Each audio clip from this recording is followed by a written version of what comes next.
Penggunaan pestisida pada pemberantasan hama. Definisi kimia hijau. Kimia hijau diperkenalkan pada awal tahun 1990-an oleh Anastas and Warner. Istilah kimia hijau atau green chemistry mulai dikenal secara global pada awal tahun 1990-an setelah Environmental Protection Agency mengeluarkan kebijakan nasional untuk mencegah atau mengurangi polusi atau disebut dengan Undang-Undang Pencegahan Pencemaran yang disahkan di Amerika Serikat. Kimia hijau adalah penerapan ilmu kimia yang fokus pada produksi dan teknologi yang ramah lingkungan. Menurut Irdawati, kimia hijau atau green chemistry didefinisikan sebagai model atau desain dalam proses pembuatan produk dengan mengurangi atau menghilangkan penggunaan bahan kimia. Kimia hijau juga disebut kimia berkelanjutan. Pendekatan kimia hijau untuk mengatasi masalah lingkungan baik dari segi bahan kimia yang digunakan dan dihasilkan saat proses ataupun tahapan reaksi yang digunakan. Konsep kimia hijau. Konsep kimia hijau didasarkan pada pengurangan penggunaan dan pembuatan bahan kimia berbahaya, baik perancangan maupun proses. Bahaya bahan kimia yang dimaksudkan dalam konsep kimia hijau ini meliputi berbagai ancaman terhadap kesehatan manusia, seperti toksisitas dan bahaya fisik serta masalah lingkungan, seperti perubahan iklim global dan penipisan sumber daya alam. Konsep kimia hijau dapat dilakukan oleh ilmuwan dalam melakukan penelitian meliputi pengembangan cara sintesis yang lebih ramah lingkungan, penggunaan bahan baku yang terbarukan, merancang bahan kimia yang ramah lingkungan, serta penggunaan bioteknologi sebagai alternatif dalam industri. Konsep kimia hijau berkaitan dengan beberapa cabang ilmu kimia, seperti kimia organik, kimia anorganik, biokimia, dan kimia analitik. Perbedaan kimia hijau dengan kimia lingkungan. Pertama, kimia hijau atau green chemistry lebih fokus pada usaha untuk meminimalisir produksi zat-zat berbahaya dan memaksimalkan efisiensi dari penggunaan zat-zat kimia. 2. Environmental chemistry atau kimia lingkungan lebih menekankan pada fenomena lingkungan yang telah tercemar oleh zat-zat kimia. 3. Kimia hijau sangat kuat karena dimulai pada tingkat molekuler dan pada akhirnya menghasilkan produk dan proses yang lebih ramah lingkungan. Penggunaan pestisida pada pemberantasan hama.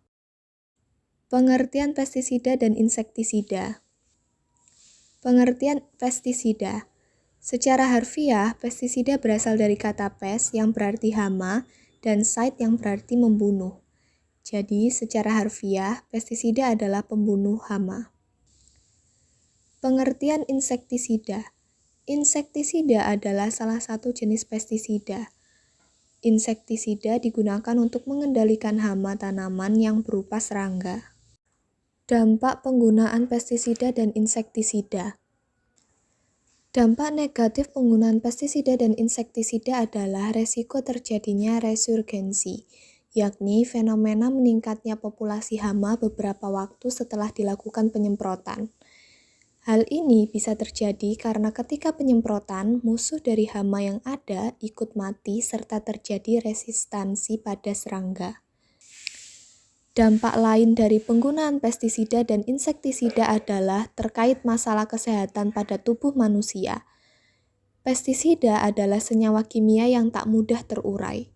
Sehingga jika masuk ke dalam tubuh manusia, maka residu pestisida sulit dikeluarkan dan bisa mengendap berlama-lama di dalam tubuh dan menyebabkan gangguan kesehatan. Kelebihan pestisida. 1. Murah, karena bisa menggunakan bahan-bahan yang ada di sekitar kita. 2. Ramah lingkungan, karena mudah terurai di alam sehingga tidak mencemarkan lingkungan. 3. Relatif lebih aman bagi manusia dan ternak karena residunya mudah hilang. 4. Tidak meracuni dan merusak tanaman. 5. Dosis yang digunakan tidak terlalu mengikat dan beresiko. 6. Tidak menimbulkan kekebalan pada serangga. Kekurangan pestisida. 1. Daya kerja lambat. 2. Kurang praktis karena harus membuatnya terlebih dahulu dan waktu yang dibutuhkan pun cukup lama.